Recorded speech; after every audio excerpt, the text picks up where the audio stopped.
হ্যাঁ, আমি আপনাদেরকে ইসলামিক 3টা প্রশ্ন করব, যেগুলো মুসলমানদের জন্য মানে জানা খুব মানে আবশ্যক আর কি, বা জানাটা জরুরি। আচ্ছা, হযরত মুহাম্মদ সাল্লাল্লাহু আলাইহি ওয়াসাল্লামের ডাক নাম কি ছিল বলতে পারেন? পারেন ভাই? হযরত মুহাম্মদ সাল্লাল্লাহু আলাইহি ওয়াসাল্লাম ডাক নাম আব্দুল। আপনি পারবেন ভাই? কি যেন বলছেন? ইব্রাহিম আলাইহিস সালাম। ইব্রাহিম আলাইহিস সালাম তো আরেকজন নবীর নাম ছিল, মুহাম্মদ সাল্লাল্লাহু আলাইহি ওয়াসাল্লামের ডাক নাম। ভাই হ্যাঁ, পারবেন? মোহাম্মদ না, আপনার আলামিন। আলামিন আলামিন, আব্দুল আলামিন। আব্দুল আলামিন। হ্যাঁ, আব্দুল আলামিন না। আপনি বলতে পারবেন?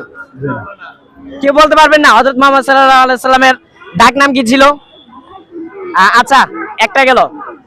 দ্বিতীয়টা হচ্ছে হযরত মুহাম্মদ সাল্লাল্লাহু আলাইহি সাল্লামের পেশা কি ছিল বলতে পারেন কেউ? হযরত মুহাম্মদ সাল্লাল্লাহু আলাইহি সাল্লামের পেশা, আমাদের নবীজির পেশা। ইসলাম প্রচার করা। না, পেশা পেশা মানে পেশা তো বুঝি নেই, মানে জীবিকা নির্বাহের জন্য তার পেশা কৃষিকাজ। কৃষিকাজ। আপনি পারেন? আচ্ছা, ভাইরা পারে নাই। কেউ যদি পারেন তাহলে অবশ্যই কমেন্টের মাধ্যমে জানাবেন আমাদেরকে। আচ্ছা, তৃতীয় নাম্বারটা বলি, হযরত মুহাম্মদ সাল্লাল্লাহু আলাইহি সাল্লামের মাতার নাম কি ছিল?